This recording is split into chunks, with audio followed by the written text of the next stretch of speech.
So anyways, this match is going to be interesting to kind of go into because we just didn't care. Daniel Garcia versus Adam Cole for the TNT Championship. And I want to say it right now, even before I saw this match, I just did not give a crap about it. I didn't care. When I found out there was going to be no time limit, I was like, oh God, we got to suffer through this for how long? And here's the other thing. Fell asleep.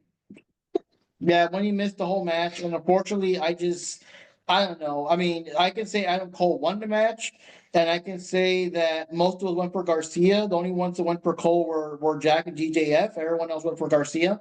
But I just don't remember any particular spots because I was doing the notes that was really like noteworthy. I just know that Adam Cole won, okay, and all that. So any thoughts there, guys? Or William, do you have any spots or anything you can remember to add in there? I have no thoughts. Be brutally honest with you, I don't remember much of that match. Wow. I do not remember. We were trying to rewatch these last couple of matches. We just ran out of time during the week. Like I don't remember much of that match, to be honest with you, until you brought it up on the card just now. I don't even remember that match occurred. Like, wow. I don't know if I fell asleep or I just had a really long bathroom break. I don't remember that match, so I can't really put too much on it. Honestly, with as much as a push as they've been giving him as of late, I'm kind of surprised that Garcia lost. I will say that, but other than that, I don't remember this match, and it's sad for me to say that. I'm sorry, guys. With him no longer being TNT champion, I just don't really know what's next to Daniel Garcia, though. You know, my problem with Daniel Garcia, I think I may have mentioned it. I think he was starting to get stale to me, but mostly because it seemed like he's trying too hard. That's just my view of him at this point. You know, sort of like, yeah, I'm a tough guy. What you gonna do about it? You know, it's like that is pretty much his personality, I guess. I know, but it just gets to the point where he's trying too hard to do it, where it seemed to be like in small doses before, but now it's like that's all I'm about, G. Yeah, that's what I'm saying. That's like all he is, sort of just how he is now. It's like before it was like a little bit of they were trying, but now it's just like I'm just bored of him. Well, I mean, with all that dancing around and stuff he was doing earlier, like he was borderline being a risk of being the second coming of Disco Inferno. So there's that dances, but I understand why you wouldn't want to do it all the time. Yeah, my thing was like he was doing the dancing, but then there were times where he just like fucking overdid it, you know? Yeah. And it's even noticeable because he had his matches with Yuta. And it was noticeable that when he had those pure style matches, the first one or two, he wasn't doing that shit. But then we had a third one, since that was during his gimmick, whatever, he was doing it all the damn fucking time. That's right. And even I thought it was stupid because like come on now, I like the dance, but come on now, it's supposed to be a serious match. You know, take it seriously. Yeah. Any thoughts, Johnny? Yeah, I don't know. It's weird now that I think of it. I don't really remember much about this match either. And maybe just because I'm not invested in Adam Cole that much. I don't know what's going on with him nowadays anyway, storyline wise. But yeah, I don't think this match. Huh? Neither do we. Oh yeah. But yeah, for this match, I still remember that Daniel Garcia was still, fighting pretty good enough, like to the point where there were times where I think he could have won the match, but for whatever reason he lost the match. Like it was really close, I think. But it just sucks that he lost though. And dude, like when Daniel Garcia lost, you could see in his face that he's lost for words. Like he could not. Yeah, that was a horrible defeat for him. It was pretty kind of disappointing in that aspect. So then I just remember mostly there was a fair match. Then there was no outside interference. I think it all showed up at the end. Okay. So wait. That was my other issue. With the stipulation for this match. That they couldn't have any outside interference, which to me didn't really make much sense because O'Reilly and Daddy Magic and we call Angry Ned Ned Flanders. Yeah, what's his face? Roderick Strong. Yeah, Roger Strong. He would. I mean, they're not those type of characters that would do that. So I don't. I thought that stipulation was just a pointless one to add. I mean, being at ringside cheering them on, that's fine. I don't see why they couldn't be there for that, you know? Yeah. But I just thought it was kind of dumb that that was one of the stipulations given their character types. I see if it was the patriarchy or Mox's nonsense and Yeah. not Daniel Garcia.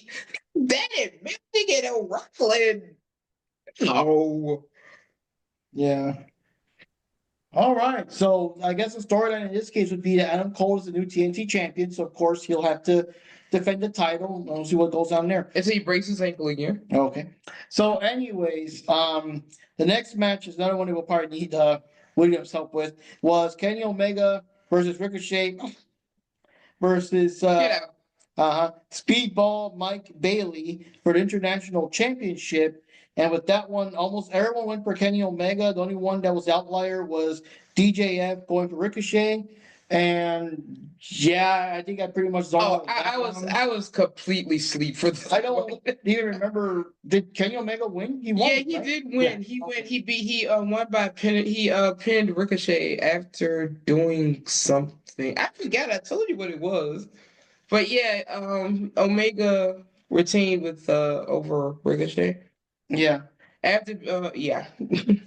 I'm just surprised that Kenny Omega didn't rename the V trigger to like the guard crash or the guard crush or something like that, because they were Street Fighter 5 is over, man. Now we're Street Fighter 6. Call it like the guard crush or something. Mm. No, I'm sorry, the drive crush. There we go. Because they have the drive system. But anyways, yeah, any notes or Oh, he tidbits? beat her. He used the one winged angel. Oh, Long Angel. Yeah. Any notes there? Any memories or spots, Panda? Yeah.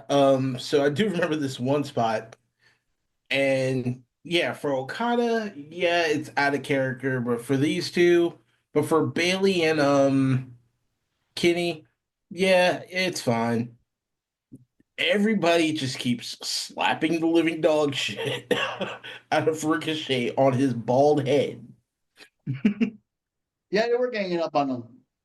Now, to me, it was a good match because of, you've got Kenny who's finally back. It's good to see him back because, he went to Japan for a little bit, kind of sharpened his skills before he returned. You got Ricochet. Ricochet did a decent job in there. And then you've got this new kid, Bailey, who, he's a really good wrestler, but he's better as a striker / martial artist type character. So you've got like 3 aerial characters, all colliding in this ring, which number 4 is my best part of it. It gave Jimmy Cornette a freaking heart attack. I'm more than certain of it, and I'm glad to see it. Like, to me, it wasn't a match of just like brawling or anything. This was more of a fun match. And, I actually liked it. It's actually well placed within the pay-per-view.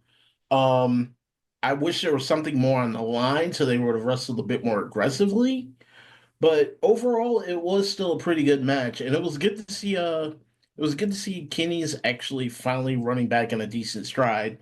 Now let's hope they don't revert the storyline and have him going back to fighting the dumb fucks. That's all I'm asking for.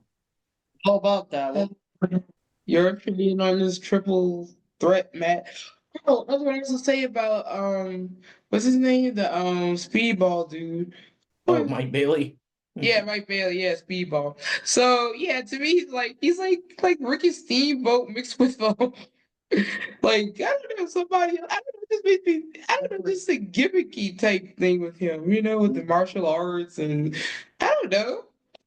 It seems like it could be a Ricky Steamboat wannabe. Yeah, he's like a Ricky Steamboat mixed with 1-2-3 Kid. I have only one problem with him. Only one. Shoes. Put on some damn shoes. You are not Ryu from Street Fighter, and there is way too much stuff going on with John Moxley for you to catch foot aids. Put some damn shoes on. Other than that, good guy. at least some socks. At least some socks. That's all I'm saying.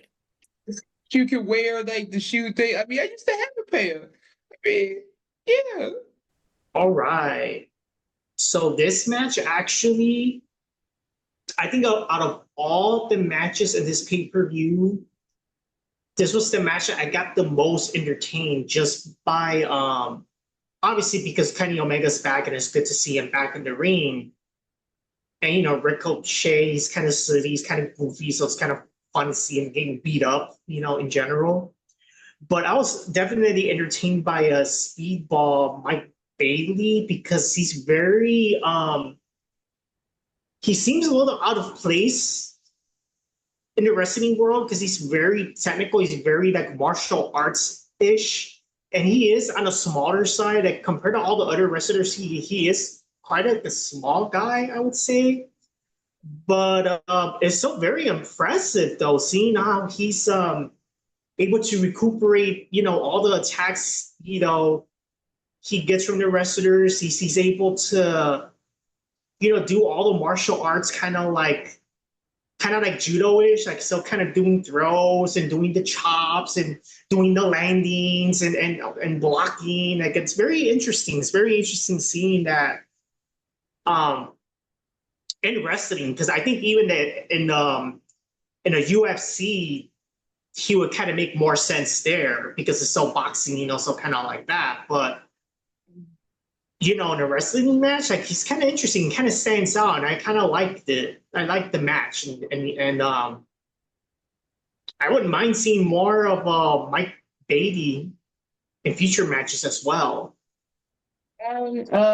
This past Dynamite, some of those that kind of lost on the pay-per-view, they were put into this $400,000 challenge thing where they had teams of 4, and I'm pretty sure Mike Bailey was on one of the teams. Yeah. He was on the Briscoe team. Yeah.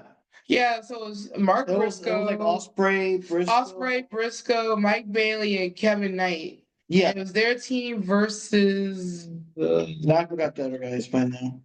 was it Leo Rush in them? Or? Oh yeah, Leo Rush and whatever his tag team partner is with the giant Corona things that they jackets. Leo Rush and the flight people. Top Flight and Top Flight. yeah, and what's his face? Yeah, of course they lost, and they were asking them, each of them, "Hey, what would you do if I forgot who was interviewing? I don't know. Lexi. It was Lexi. Yeah. Like, what would you do with your 100,000 if your team wins?" I'm like, why are they playing for $400,000? I mean, what? They have good contracts already. I mean, I wouldn't turn it down. Just saying. So it was like Osprey said, "I'm going to Disney World, bro," and that just shows that Disney World costs that much that he gonna need $100,000 just to go. Mhm. And he said that before the other pay-per-view or something. He want to go to Disney World. He ain't go yet. And then we got what was it? Kevin Knight. He was saying he want to get a new pair of shoes, and I forgot what Mike Bailey said. I but think he wanted some shoes. he was he didn't mention shoes. Well, I don't Yeah, remember. because he's a guy who's got no shoes. So yeah, I'm about to get some shoes or something like that. Well, whatever. They all talk about what they wanted, and then Mark Briscoe. Well, you know what I want, guys? I want to diversify my portfolio and my investments. Okay. Mm-hmm. And they just came out of nowhere. It was great, I mean, I love Mark Briscoe's promos and things like that. But yeah, so they put all of them together, so they were on Dynamite, and their team won the $400,000, and they split it, and they will split it 4-way. And like I said, I think that was just a weird stipulation set up there. I mean, Yeah. So anyway, if everything's so great, why you got to pay him an extra $100,000? make it even more Because they great. don't have a belt to give to him.